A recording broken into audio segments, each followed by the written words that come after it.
turns into possibility, measured in jobs found, care reached, plans made, not in minutes or megabytes. Merchants find customers, workers find routes, families share milestones across borders. We see progress taking shape, quietly, steadily. Resilience built in every connection. Momentum turning moments into milestones. Because when you're connected, you're counted. You're heard. You're part of something bigger. Across 16 markets, we've kept our promise to bridge the gap, to open access, to move Africa forward, one connection at a time. Millions of voices, millions of lives, one connected continent. But progress doesn't pause. Not here, not now. We keep listening. We keep adapting. We keep building with purpose. Because every connection matters. Every person matters. And every step forward, no matter how small, fuels something bigger. At MTN, we don't just see the world as it is. We see the Africa that can be. And we're building it together.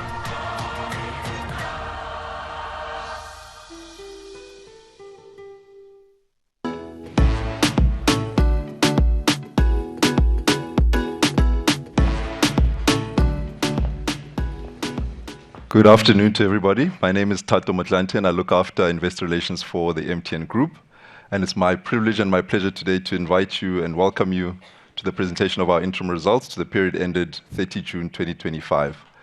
Very warm welcome to everyone who's joined us, all the guests that have joined us at the MTN Innovation Center, and that includes people from the capital markets, people from the media, and of course the MTN is across our markets and across the continent.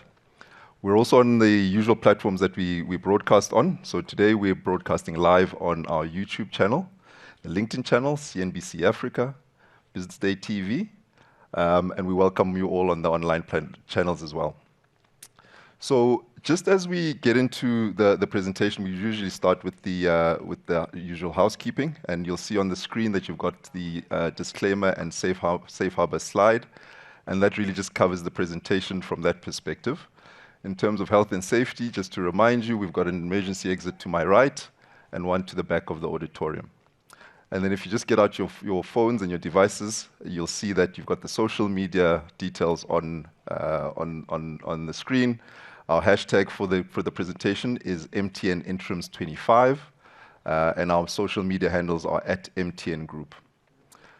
You'll see on the slide that you now have the QR codes for Wi-Fi access, and you can use your devices now, and that should linger a little bit on the screen for you to snap and get online. The best part, for those who are in the auditorium today, the refreshments are available for after the presentation. They'll be presented to you after the presentation in the usual place outside of the auditorium. So as we just move on to the business of the day, I think as we gather to reflect on our results, it's worth kind of looking back and talk about where we've come from. So over the past 3 decades, I think MTN has grown to serve close to 300 million subscribers, and that's across 16 markets. So for my colleagues and I, that kind of scale represents purpose. So a purpose that says we want to keep people connected, we want to keep services as affordable as possible, and basically, we're helping to drive the growth of the economies and the markets that we serve in. So as we go through today's announcement, I think we reflect upon that and the challenges that we've seen in the first half. It affects many businesses, including MTN, but I think we've been able to demonstrate once again the resilience of this business. As we continue, in terms of our presentation, you'll see the resilience of the business, the sustained momentum of our business performance, and obviously the clear sense of purpose with which we execute on what we do on a daily basis. So this is how we're positioning the business, and you'll see from the announcements that we did today, we're positioning the business for sustained growth going forward, and Ralph and Tsulu will talk you through how we think about these issues. So with that, let me just get into today's agenda, and it'll be the usual. Ralph Mupita, our Group President and CEO, will come up onto the stage and cover some highlights as well as the operational and strategic review. Tsolofelo Molefe, our Group CFO, will then come up and do a financial review, and then Ralph will come back and give us some thoughts on how we think about the outlook and our prospects.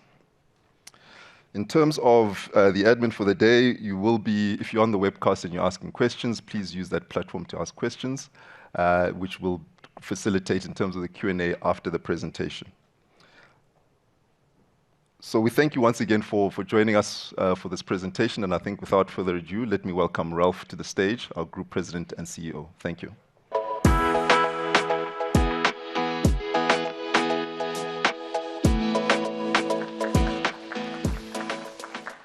Thanks very much, Tato. You said the highlights will be drinks after the presentation. I thought it would be Tsulu and myself. So thanks very much for all of you who've joined us here at 14th Avenue.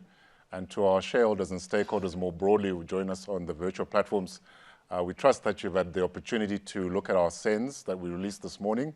2 separate documents, one detailing the financial performance of the company and the operational and other matters, and the second taking a view on strategy, the context of our strategy and how we're beginning to think beyond 2025, and I'll touch on some of those elements. So we trust that you've started to digest all of that information, and the representation that Tsulu and I will make in the next 45 minutes or so will give you more color into how we saw the performance.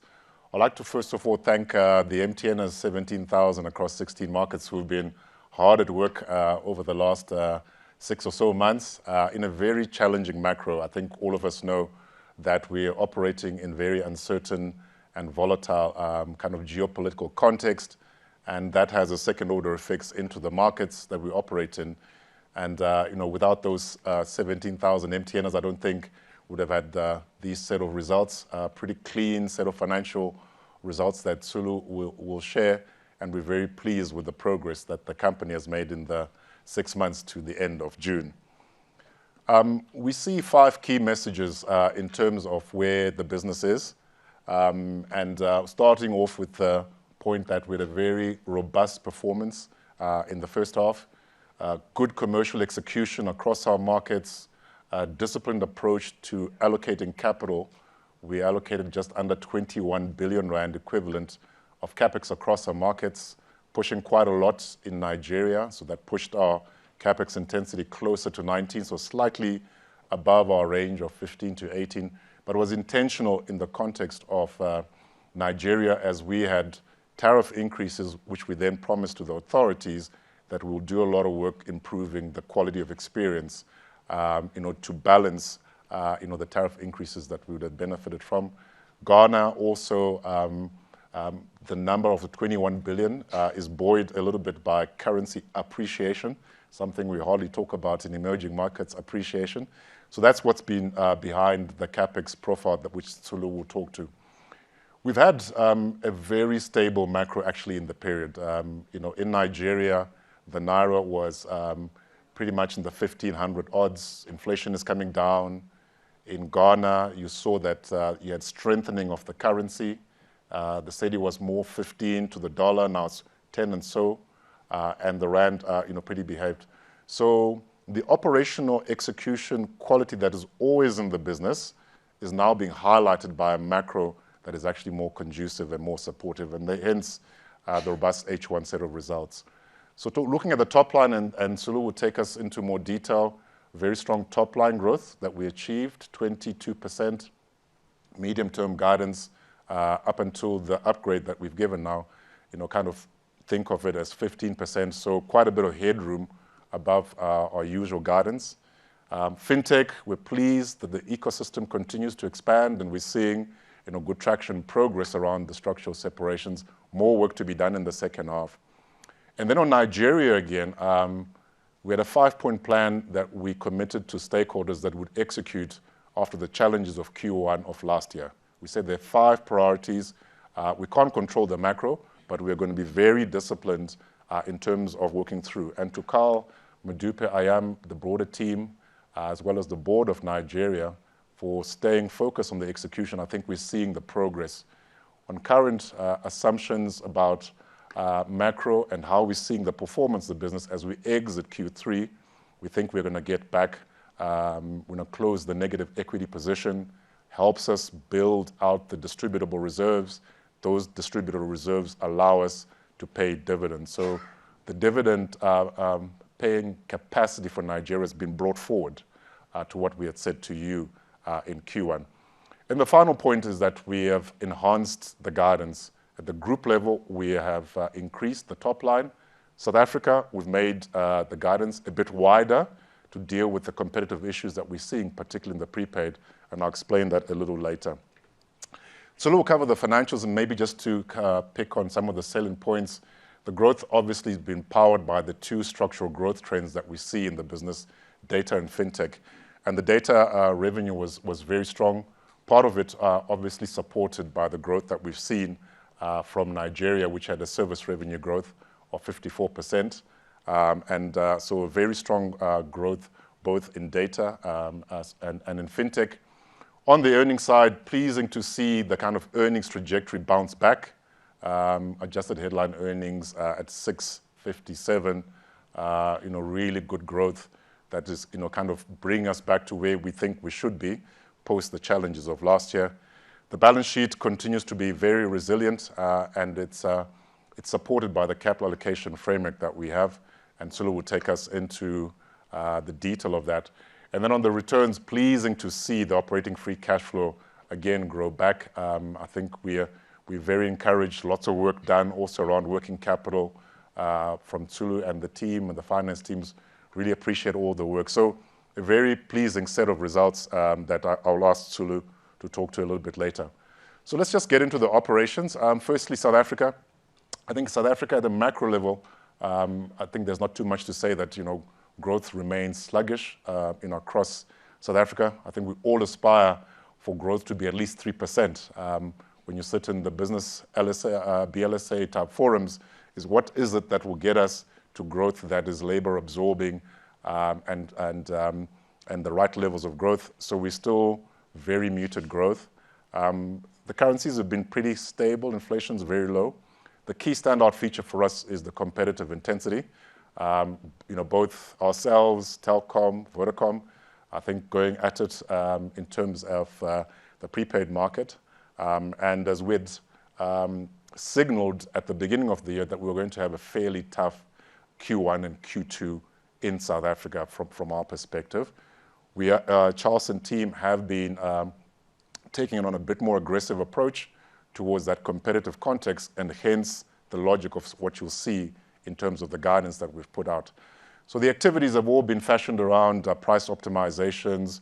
We're looking at device strategies, partnering around devices, because the key thing is we ultimately want a data-capable handset in the hands of every single South African. We ideally want to be able to switch off 2G networks due course, because the capex we're investing is to support data traffic and data monetization. And in the period, we deployed 3.2 billion of capex, and the network resilience and the quality remains super strong. Service revenue at 2.3. Inside that 2.3, I think you'll see a print of 4.3 for data. Data in Q2 was actually better than the overall for H1. It was about 4.8, if my memory is correct. I think that's correct, 4.8. So seeing some momentum in data, both for prepaid and postpaid. And the initiatives that we spoke to you about that we'll take on, kind of regionalization of offers, looking at the various regions. We spoke to you about where we're seeing competitive intensity per region. That work is ongoing. But for the half, we saw 2.3, and this was pretty much in line of what we had expected. Nigeria have already released the results, and much of what I have on the slide, you'd all appreciate. The macro context that I set out, a much more benign macro. Liquidity is there. If you want the dollars, willing buyer, willing seller, it's available at 1,500 odd. And we're seeing inflation pressures really easing. The MPC, the policy is very clear communication from the CBN. I think it's bringing a lot of confidence into that market. Standout feature from a regulatory perspective has really been around the SIM registration, around third-party agents, and and Carl and Mupita covered that. Key activities has been implementing the 50% tariff increases. As we said at the end of Q1, that the benefits of the tariff increases we should start seeing into Q2, and that came in the way that we've seen the service revenue growth at 54%. We also, from a margin perspective, benefited from the renegotiation of the IHS and ATC tower deals last year. So we're now benefiting from those, and some of those discounts that we discussed are beginning to flow through and will support the enhanced guidance that was communicated, where we're now seeing EBITDA margins of at least 50% plus, for the year.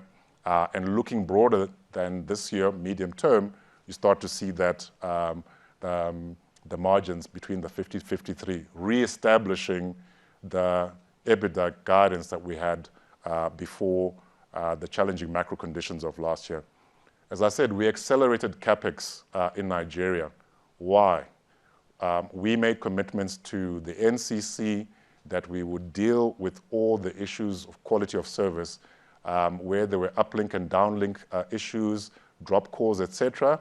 We went and we've agreed with the NCC on a clusterized approach of measuring QoS. In Nigeria, they call it QoE, quality of experience. It's the same thing as quality of service. So we said, look, I said to Carl, let's put all the CapEx in for QoS and for capacity. So therefore, you see the Nigeria CapEx intensity a little bit elevated, and then it elevates.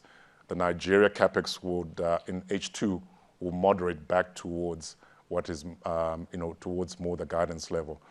But what did we see there? Very strong data monetization. Data traffic coming at 41%, service revenue, coming, quite strongly at 54%, and then that data growing much more strongly. Voice also had a good performance in Nigeria, and we've sustained the network leadership that we always seek in a market like Nigeria. Looking at the rest of the portfolio in terms of the markets, the key thing is we've seen sustained commercial performance. In particular, standout is the active data growth that is growing ahead in a region like SIA, well ahead of subscriber base. So subscribers grew 6.5%. Active data subscribers just under 17%. And then on Weka, a similar dynamic. Subscribers, quite muted, but with handset strategies and our offers, we're seeing more people actively using the internet. And there you see a 13% growth in the Weka region. Also on Momo, active users growing in SIA, 9.4%, and also in Weka 3.8%. I think what is quite interesting about the markets is if you look at the total number of active subscribers, more than 50% of our subscribers more generally in those markets are fintech subscribers. Ghana and Uganda obviously standing out as markets there.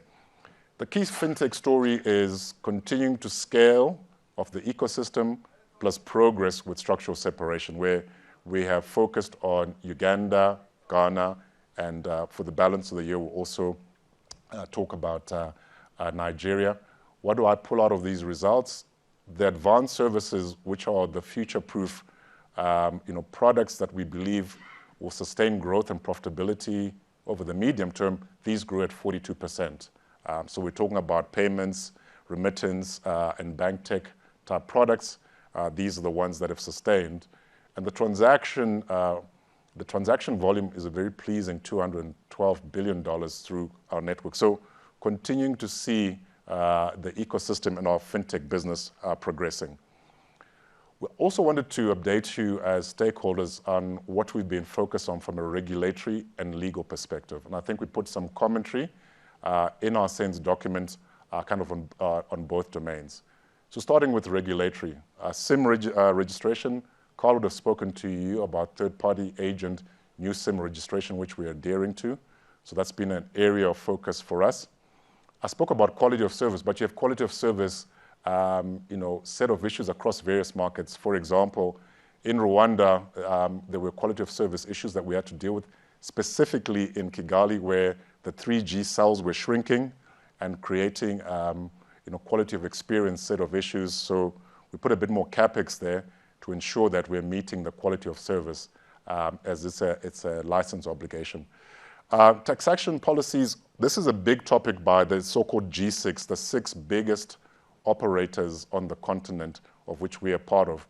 And we've been beginning to talk to the authorities as a single voice to say if we want to build and drive a digital economy across Africa that really lifts the people, we have to think about taxation policies in particular, because there are taxes that become a disincentive for, let's say, bringing in handsets into a market, etc. And also we've been dealing with closing tax matters, prior year tax matters, as Tsulu will talk about in a market like Uganda. On the legal side, there are 3 specific developments that we put in our sense that I would just like to talk to you about. The first one is the Turkcell matter. I think the Turkcell matter has been ongoing. There's been quite a lot of media commentary about it. And I think, as we said in the sense, the Supreme Court of Appeal upheld our view that the matter needed to be heard under Iranian law. So that was upheld. But EAC got a favorable ruling around jurisdiction, and we've gone to appeal that to the Constitutional Court. We'll see how that develops. ATA cases, there's 5 of them. They started in 2019, 2020, and Lele and Okrabia, our legal team, are dealing with that. And more recently, on the Chand and Davis matter, they've amended their complaint.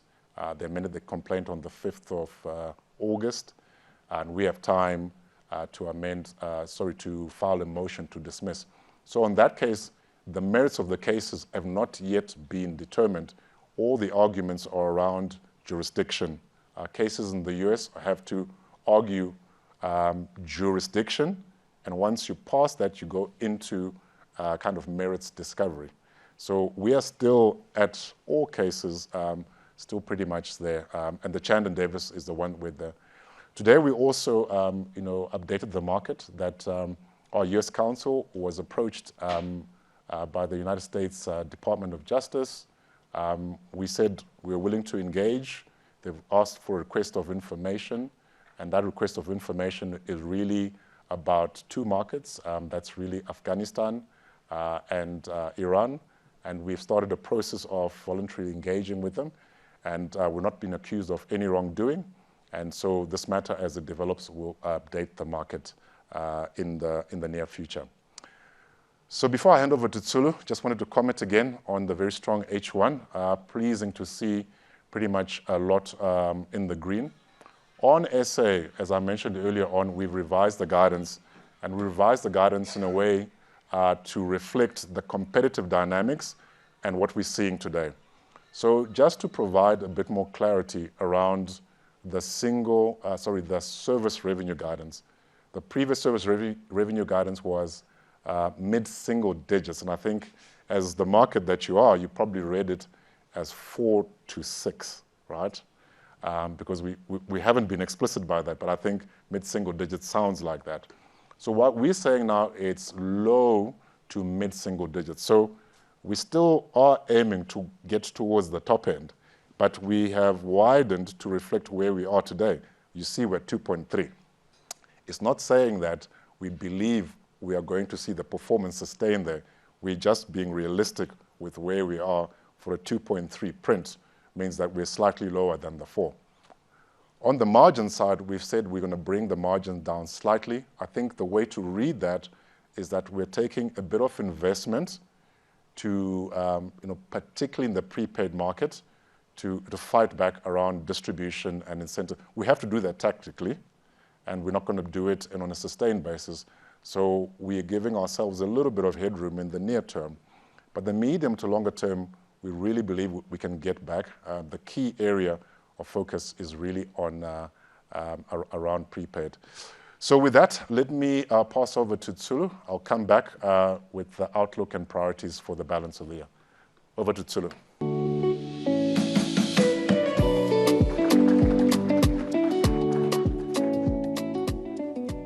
Thank you very much, Ralph, and good afternoon to everyone joining us this afternoon for the results. We are really delighted to be presenting a very strong set of financial results for H1 2025, really underpinned by our focused execution as well as disciplined capital allocation. Let me just start by giving you an overview of our key financial messages that we would like to leave you with, and these themes I will unpack as I do the presentation. The first point that I would like to note is that we've seen a very pleasing momentum in our key financial metrics, highlighted by acceleration in both top line growth, margin expansion, as well as other financial KPIs. Secondly, you will see improvement in our quality of earnings. This was delivered through good execution and in the context of more stable macroeconomic conditions in our key markets. Notably, we saw better stability in local exchange rates as well as easing inflation trends. The third message is that we maintained a laser focus on ongoing execution of our expense efficiency program, and we delivered 1.5 billion rand in savings in the first half and cumulatively 5.3 billion since we started in 2024. Our free cash flow growth was robust as well in the period, and I will unpack this further. But in brief, it reflects the turnaround in profits and the success of our cash management initiatives. And finally, we sustained the health of our balance sheet and the financial flexibility that is really central to our operational as well as strategic execution. It also ensures that we remain on solid footing, responding effectively to evolving market conditions. If I then move on to the next slide, taking a closer look at the positive momentum in our financial results, you can see across several key performance indicators that we've seen a good improvement on a sequential basis from Q1 to Q2. So this underscores really the translation of our operational execution into tangible business results. And just to highlight a few key ones on the slide here, in terms of top line, you will realize that service revenue growth accelerated in the second quarter to 24.9% growth compared to 19.8% in the first quarter. And in this regard, we had good broad-based performance across several of our opcos, notably in MTN Nigeria. EBITDA also improved in the second quarter, with margin ticking up to 44.3% in the second quarter versus 44% in the first quarter, underlying the disciplined focus on efficiencies in support of our top-line acceleration. In terms of our leverage ratios, these remained within comfortable thresholds, and you can see that consolidated net debt to EBITDA improved in Q2, coming down to 0.5 times, while holdco leverage remained stable at 1.5 times.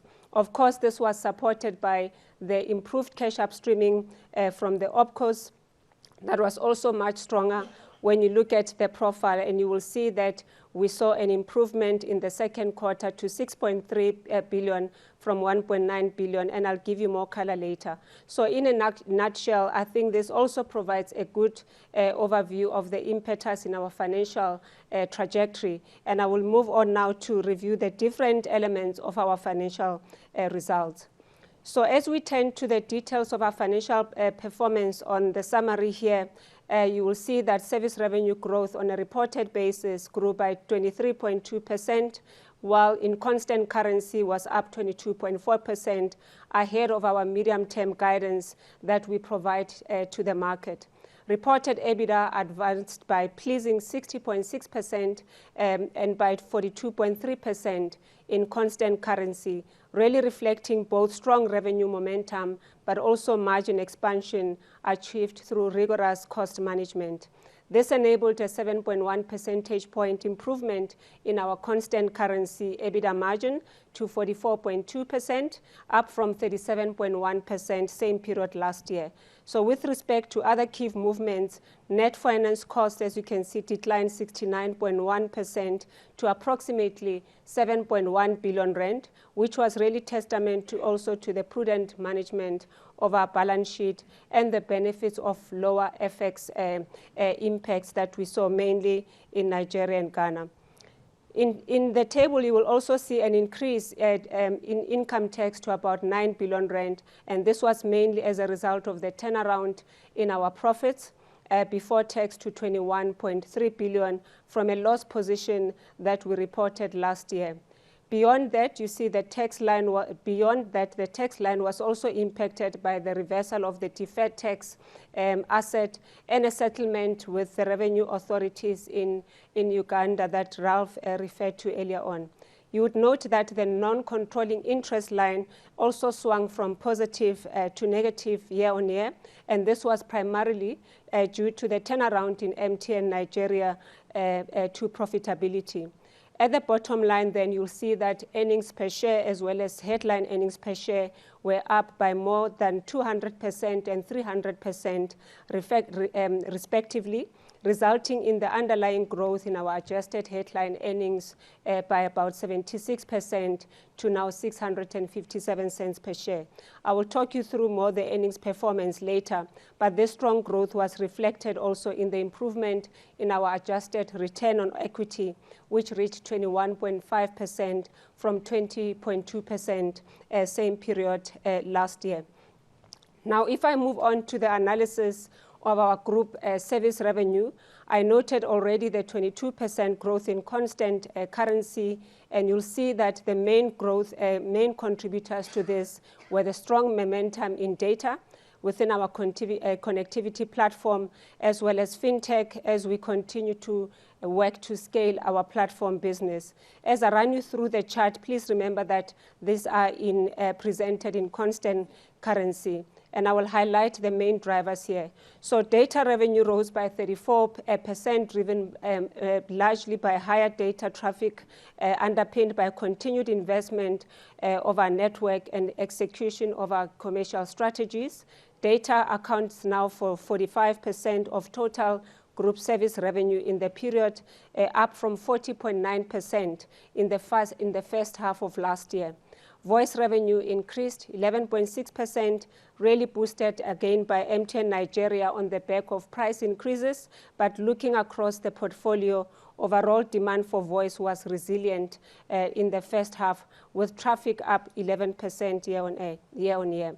The other key drivers was fintech revenue, which grew by 24.9%, mainly in Ghana, Uganda, as well as Rwanda. And I'll provide more color again in a later slide. If I now walk you through some of our larger opcos, and I'll start with MTN South Africa, the performance was resilient in the first half amidst competitive pressure as well as pressure from the economic environment as a whole. MTN SA service revenue grew by 2.3%, led by growth in consumer postpaid, wholesale, as well as enterprise segments. Data revenue grew by 4.3% in the first half, with some good momentum in the second quarter, accelerating to 4.8% compared to an increase of 3.9% reported in the first quarter. Most of you would be aware of the pressure that we're experiencing on the voice segment in South Africa, in the South African market, and revenue from MTN SA was 22.2% lower. This being managed by the business, and again, there is some encouragement in the second quarter trend where the rate of decline somewhat abated to 2% versus 2.3% in the first quarter. Digital service revenue declined by 2.1%, impacted by lower prepaid recharges, but wholesale revenue increased by 3.1%, mainly due to growth in fixed data. Although fintech revenue in South Africa eased by 2.4%, there was encouraging growth in insurance services, and the OPCO has now launched new propositions to accelerate advanced services. Other service revenue, which incorporates enterprise ICT as well as bulk SMS, was also higher at 7.8%, really driven by new enterprise client acquisitions in this space.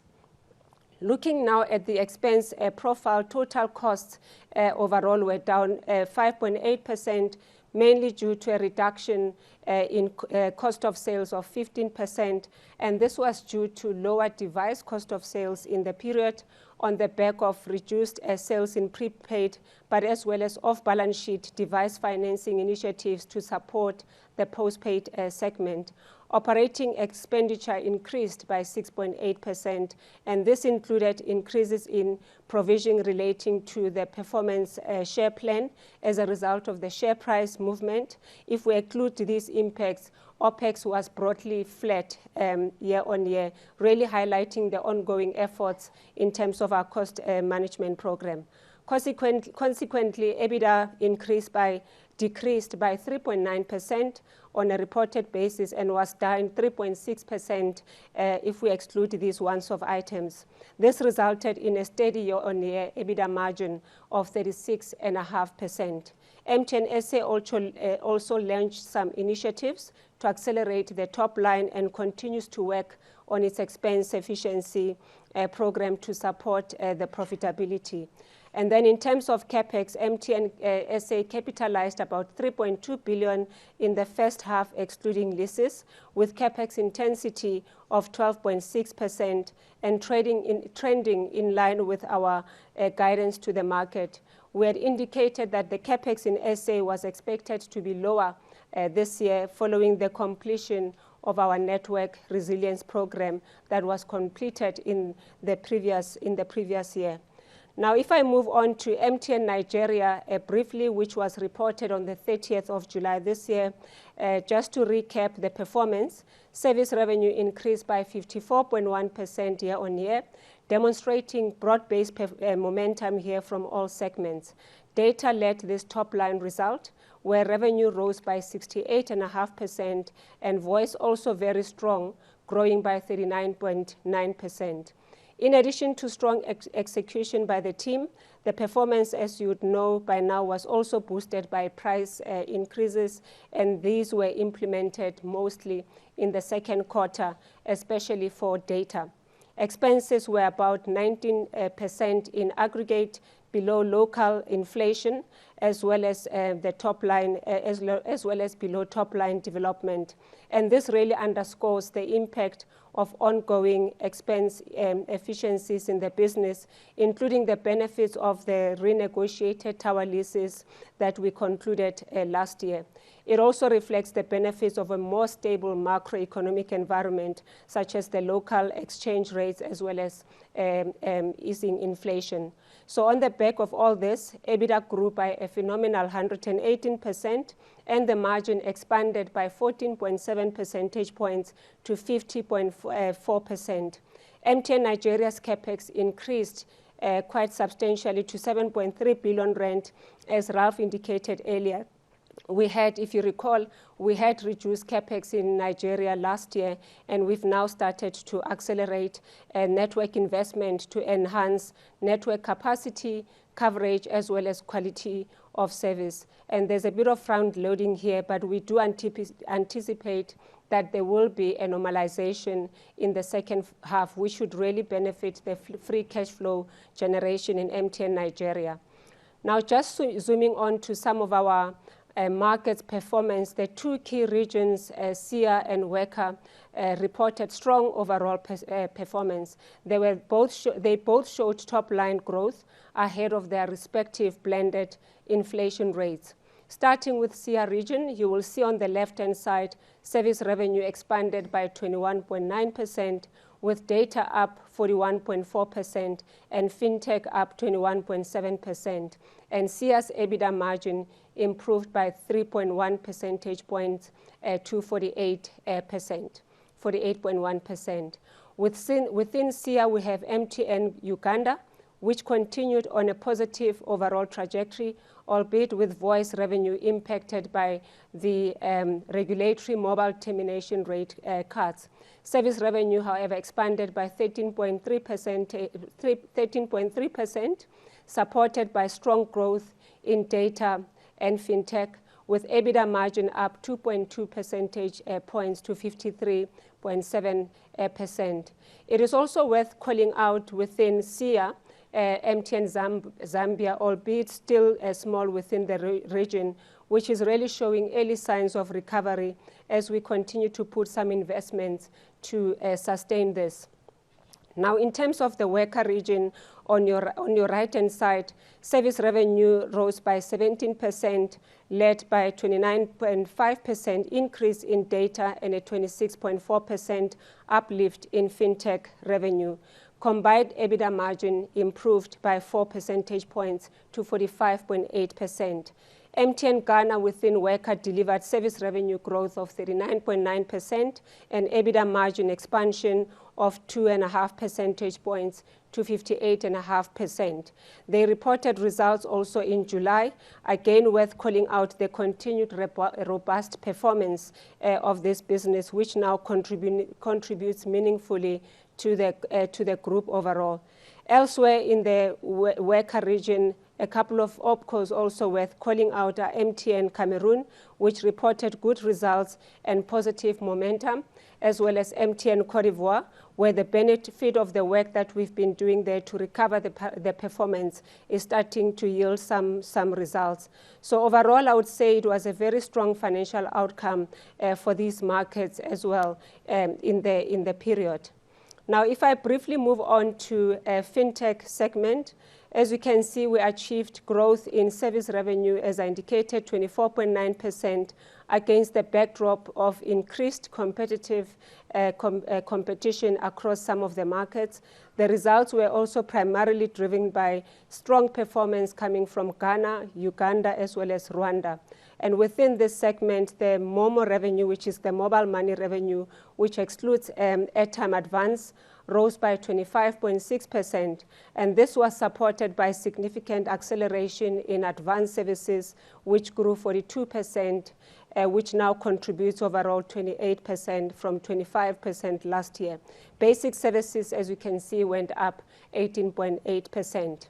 Airtime advances grew by 21% overall, and this segment is still contributing to the overall group, to the overall growth of the fintech platform as we prioritize scaling the advanced services faster. In terms of EBITDA margin for this segment, this was also a pleasing outcome, and the profitability of the business is tracking ahead of the mid to upper 30% range that we have communicated previously. Now, moving on to our group expenses, we are really pleased with the overall cost management within the group, which support the strong financial results that we are reporting today. So total expenses was contained to 5.5% in constant currency, with cost of sales down marginally by 0.4%. And this was largely due to lower device cost of sales in South Africa, as I mentioned earlier. The group operating expenses increased by 10.4% in constant currency, mainly driven by network as well as staff costs. And this was achieved against blended average inflation rate of 14% across the portfolio. Once more, it is worth noting that the relative stability in our external environment also assisted, resulting in reduced impacts from FX volatility and inflationary pressures. In terms of our EEP, on the right-hand side, I noted earlier that we realized 1.5 billion rand, and cumulatively we've been able to achieve 5.3 billion rand against a target that we've given of 7 to 8 billion rand over 3 years from 2024. So we quite comfortable that we are on a path to achieve that. MTN Nigeria accounting for 78% of the savings and incorporating savings, particularly from the renegotiated tower leases, as I indicated. So on the whole, we are well positioned and tracking well to meet our target, as I indicated. Now, if I can move on to our adjusted headline earnings performance and recon, as I mentioned earlier, the improved commercial results and stable macro drove a 232% increase in attributable earnings per share to 35 cents, which was a really strong recovery from the loss of 409 cents in the first half of 2024. The main item impacting our H1 2025 was an impairment loss of 104 cents coming from Sudan operations in terms of Sudan impairment. After accounting for this and other small adjustments, our headline earning per share rose by 352% to 645 cents, moving from a loss of 256 cents last year. Headline earnings was also impacted by several non-operational factors amounting to a net of 12 cents, and these are listed in the table as you can see. Adjusted headline earnings per share growth was therefore 76% to 605 cents after making all these adjustments from a non-operational item perspective. Now turning on to our CapEx profile, as we said, we've accelerated CapEx mainly from Nigeria. We spent about 20.8 billion, excluding leases, representing a CapEx intensity of 19% and slightly above our targeted CapEx intensity of 15 to 18%. The increase in expenditure, as I indicated, was largely driven by the acceleration in Nigeria, as well as the impact of the stronger Ghana cedi against the rand, which also drove higher capex in our reporting currency. In addition to the investment made in Nigeria, which represent 35% of the total envelope, we also saw MTN South Africa spending 15%, contributing 15% of the capex, and the worker region about 39%, of which the majority of that came from Ghana. We are also committed, as we've indicated, to allocate our capital in a disciplined manner with a focus really on maximizing returns for our shareholders and also sustaining the long-term value creation. Just to move on to our free cash flow in the next slide, you will see that our operating free cash flow was robust at 106% increase to 20.5 billion before spectrum and license acquisitions, reflecting the strength of our underlying business and our cash management initiatives. This was achieved on the back of a stronger reported EBITDA performance, as you see there, and despite the acceleration in capex that I just spoke about. So from a cash flow perspective, there was an outflow of 22% towards capex investment guided by our value-based capital allocation. After spectrum and licenses, as well as accounting for net interest and taxes paid, we generated a pleasing net free cash flow of 6.7 billion rand, which was up almost fourfold compared to the previous financial year. Let me just conclude with an overview of our leverage as well as a liquidity profile.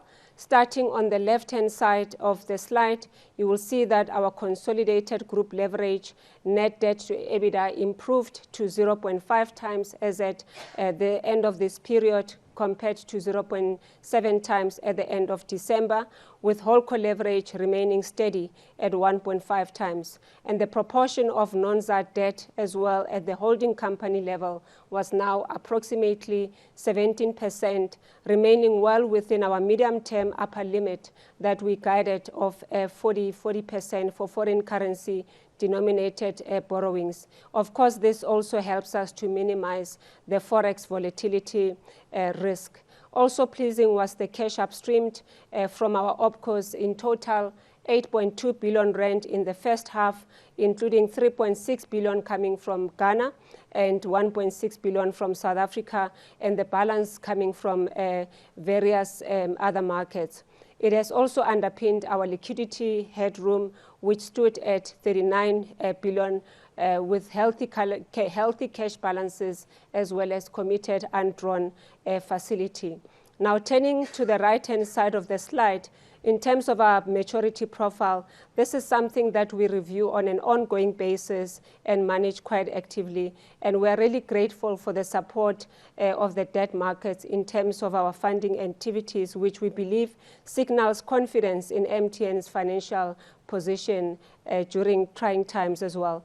We raised 1.8 billion rand during the first half under the domestic medium-term note program to refinance maturities for the year, and we continue to explore the options to settle the remaining euro bond, which matures towards the end of next year, 2026. So we will update you on this as and when appropriate, as we do work to look at options there.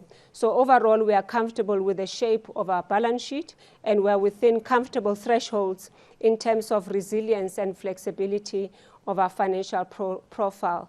So just in summary, we have a strong momentum in our financial performance with an acceleration in our top line, underpinning the robust growth in our earnings as well as cash flows. And we are committed to continue to deliver value for our stakeholders through prudent financial management as well as disciplined capital allocation to be able to drive growth and returns for our shareholders.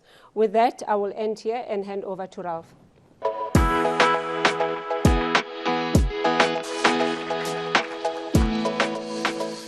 Thanks very much, Tsulu. Maybe to close off, just to look at the outlook and priorities that we have in the near term and over the medium term.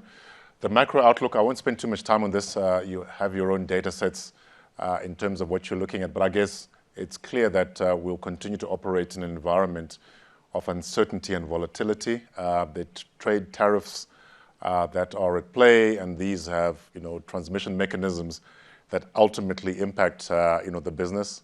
But what we have seen is that we have seen an improved macro in some key markets. Stability in Nigeria, improvement in Ghana, it's pretty stable and that's been helpful to see the operational performance translate into financial results. It's these forecasts, you'll have your own. We take these from Standard Bank, IMF, etc. But our sense is that particularly in our key markets, the macro will continue to be kind of fairly stable. The regulatory environment is evolving, I think particularly in South Africa. We've always been on this point around that to really drive investment in digital economy is actually market consolidation is necessary. And I think some of the developments in the near term are encouraging as we look over the medium term. Our priorities have not changed. I won't go through each and every one of them. Coming back to South Africa, we're going to continue to focus growing the business. The revised guidance is just extending the lower end of the range to reflect the reality, but the top end of the range remains in place. So we're saying that in the near term, that's how you should see the range is a little bit wider, but the team's aspirations are always to be at the top end. Nigeria, just sustain the metronomic execution that the team are deploying in that market, sustaining network leadership and investing sufficiently, and importantly for us to make sure that we deal with the QoE issues and work with the NCC and the industry more. There's momentum in the markets cluster. The heavy lifting is done by Ghana and Uganda, and both markets delivered quality set of results. I think if you take the tax settlement out of Uganda, I think you see an underlying very strong performance there. I mentioned accelerating the fintech strategy. Structural separations will be of focus for us. We've got through the shareholder process in Uganda, working through the regulators. We're going through the same process in Ghana in this month. Nigeria, we'll come to that Q3, Q4. So we spoke about all our initiatives around expense and capital efficiency. And then on the balance sheet side, as to Tsulu's concluding comments, it's very resilient, and the cash upstreaming that has come up is giving us comfort that that the holdco, we have enough cash balances for all the kind of needs of from a capital allocation point of view as a group. As I said, one key data point is the improving position of the negative equity and the distributable reserve position in Nigeria. It's been very encouraging. And if we sustain the execution with the macro, we kind of pull forward the anticipation of Nigeria coming back to dividend paying. As you'd have seen in our SENS announcements, the second SENS announcements had to start off with the context of strategy.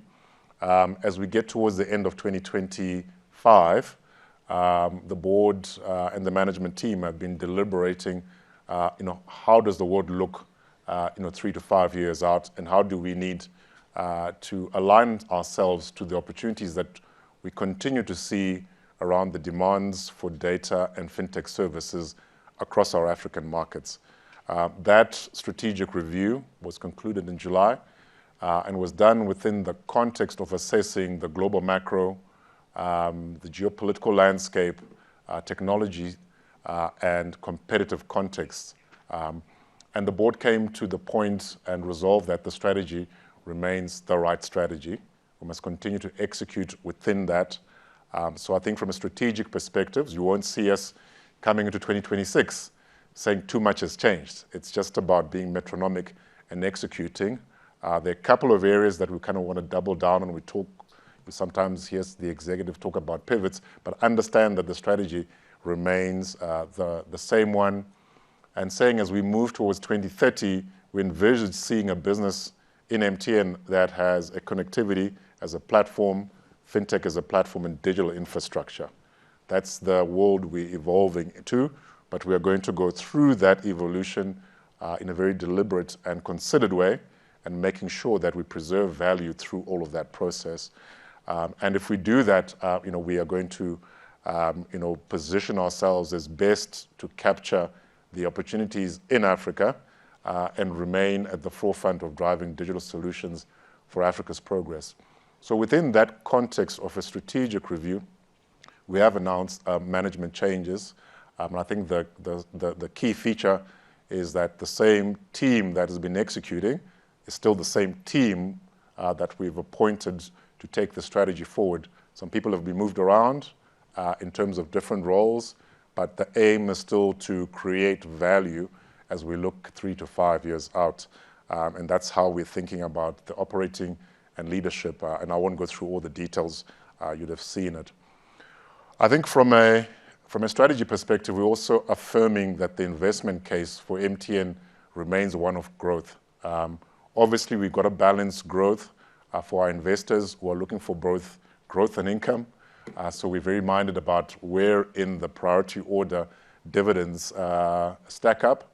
We've always said, number one is we deploy capital to organic growth. Number two, we want to pay down the debt. I think when we resolve the US, the outstanding Euro bonds that are coming for maturity next year, then the mismatch of debt to our earnings disappears.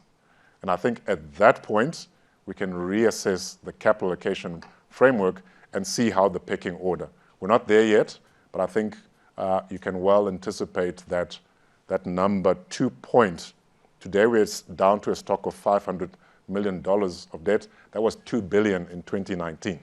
So there's been a lot of work to really improve the balance sheet and actually de-lever and reduce that mismatch.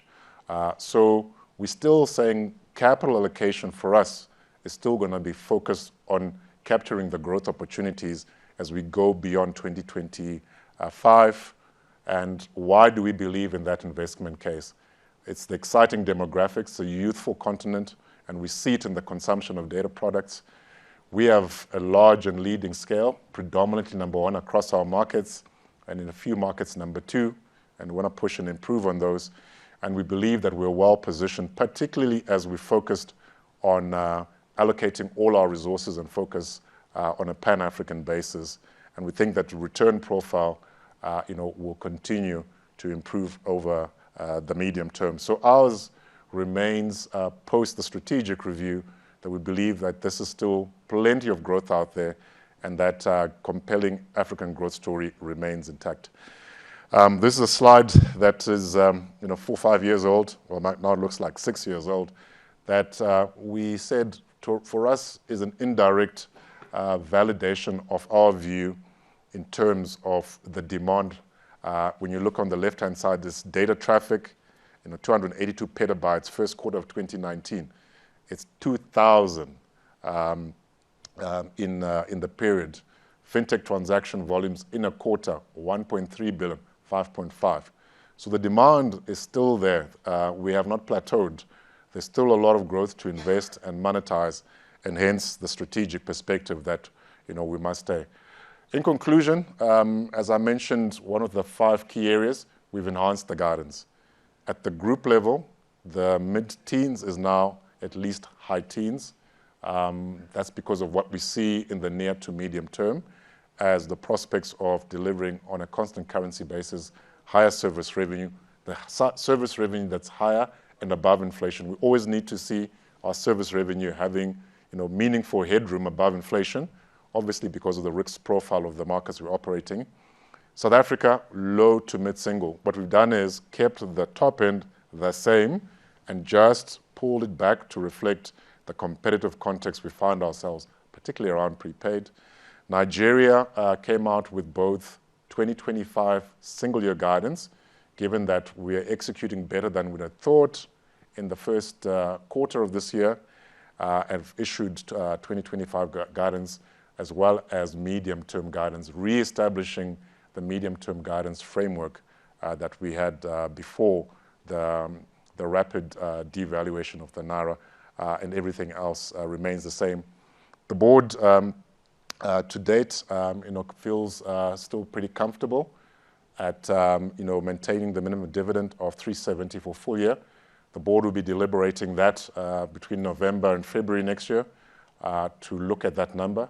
But from where we are, we're still keeping that commitment to stakeholders. Ladies and gentlemen, thank you very much for paying attention to Tsulu and I. Tsulu used the word phenomenal around one of the KPIs, and I said to him in the dry run yesterday, the CFO doesn't use the word phenomenal, but we said we'll use it today. But thank you. I think these are phenomenal results from a perspective of the momentum that we've seen in the first half of the year. Thanks very much, and Tato, bring you to stage to coordinate Q&A.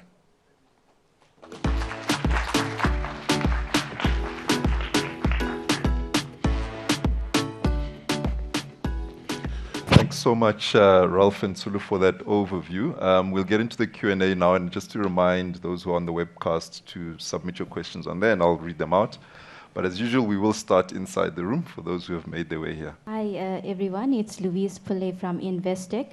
I have a few questions on South Africa as per normal.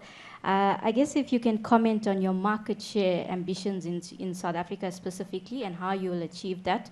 It appears based on your guidance that you will continue to lose service revenue market share compared to your peer service revenue guidance ambitions. The second question is around strategic initiatives within the SA business and a review of some of the line items. Maybe if you can comment on network as a service. It seems you have missed some of your ambition 2025 targets you set almost 5 years ago. Can we expect a review of your wholesale roaming agreements with Telkom and Cell C? And then I guess the third question is, you specifically mentioned scaling of FWA and FTTH in SA. I guess how will this be achieved, organically or inorganically? Thank you. Thanks. 4 questions from one person. Louise, the 4 questions special. Should we answer that? Yeah, go ahead. Thanks, Ralph. Yeah, I mean, let's frame the guidance. I'll give it another go at this. So at the service revenue, we said that we're just widening the lower end of the range to reflect realistically where we are today. We're 2.3. But as we compete, for sure we're pushing towards. And on the margin side, what we're basically saying is that we're going to put a bit more investment into kind of on the distribution end. So for example, and we've already done this, we've changed ongoing commission, the so-called OGR. Our OGR levels are lower than Vodacom and Telkom, okay? So we said to Charles, please go ahead, just look at OGR in terms of the distribution. You all understand how the distribution structures work in South Africa, so we're the lowest OGR. So if somebody else is offering you a higher OGR as you're a dealer, and MTN is number 3, that can't keep us competitive, even though we're trying to protect margins. So we're pushing, we're investing a bit more at the dealer and at the distribution end in South Africa. I think you'll start to see that come through. So the lower end of the range is saying we are showing reality. Because if I said to you, Louise, we're doing 4 to 6, I haven't showed that today, have I? Okay, so let's just lower that range, but the top remains. So let us see how these costs of sales investments improve our market shares, yes or no. So we're still aspiring for healthy market share. We still aspire for 30 to 35% of all net additions in the market. That aspiration has not changed. We're just wanting to be realistic around the competitive dynamics that we're seeing. So there's a lot of work around, let's say, distribution, around devices. The device strategy is quite granular. We have device partners who are bringing devices and attaching the SIM, and we don't have the cost of that, but we're also investing in devices. So our aspirations remain around maintaining or actually growing market share, other than not the other way around, to be clear. I think the other point, and you must remind me because you had 4 questions. What was the second question again? Sorry? Network as a service. Network as a service. Look, I mean, network as a service, my discussion with Charles, and this discussion will now move from Charles to Ferdy and Yolanda, is I think we have to think about the dynamics of an SA market in terms of MVNOs. South Africa right now, if you think about it strategically and you step back, there are 2 fully invested networks in MTN and Vodacom, 2 fully invested networks, okay? High quality and all of that. Telkom, with respect, have portion of their network, and then they roam a little bit on us and on Vodacom, okay? And then you have these MVNOs are coming on, the banks, etc. So I'm not disappointed that we're missing that target, because actually, if we don't think about it strategically long term, you're putting all this capex and you're having all these MVNOs a bit like OTTs. They don't put the capex in, but they can go and give you much cheaper data than you yourself, the generator of that data, who's got the cost of production, can. So I'm very happy to miss that, because ultimately you could find yourself where Europe found itself. Go and look at the Netherlands, okay? You look at the Netherlands, 10, 15 years ago, the MVNOs wrecked the market on retail pricing. So Charles missing that, that's okay. You can mark me as red, but strategically, if we're not thinking about it. So we will go and look for the retail business, but we have a walkaway point where the pricing does not have sufficient headroom at the cost of production. We say, hey, Charles, just leave it, okay? We're not gonna, that strategically, you need to understand that's how we're thinking about it. Because if you're not careful, you'll have a Netherlands effect. Jens, our former colleague, saw that happen live when he was in Vodafone Europe. So on that point, I need to share some of the questions with Tsulu. Tsulu, which of those 2 remaining questions do you want to take? Which one was there? It was. We'll ask Louise to repeat them. The second 2. I think those FWA. Oh, the FWA, I can pick that one. Yeah. So let me finish on the FWA. Look, I mean, we'll push on FWA. We have spectrum, as long as we have sufficient spectrum, and we can, get the quality almost fiber-like to a home, we'll do that. We're looking at the outdoor units, how they can help us with spectral efficiency. That will invest to the extent that, unlike Nigeria, where they have 100 megahertz of 3500 spectrum, we don't have as much. But between the 2600 and 35, we'll make a plan. And then FTTH. I mean, FTTH, in our view, and we've been consistent, so we won't make it up, that FTTH, medium to long term, there must be some sort of consolidation opportunity that will come in one way or the other. We're not going to be allocating capital. We're going to have a fiber overbuild in this country before you know it. So, I mean, that's kind of our position. But FWA, and you saw, Charles and team have really pushed. Home was one of our highlights for the period. So we'll continue to invest in that way. Yeah, so just in the interest of efficiency, there are a couple of questions that were covered by Louise's question, but just to dovetail on that, and maybe a question for Tsulu, do you expect capex to sales, this is South Africa, to decrease significantly in the midterm given the guidance that was provided? And then back to Ralph, the second question, how do you think about pricing in South Africa in terms of your medium-term guidance outlook?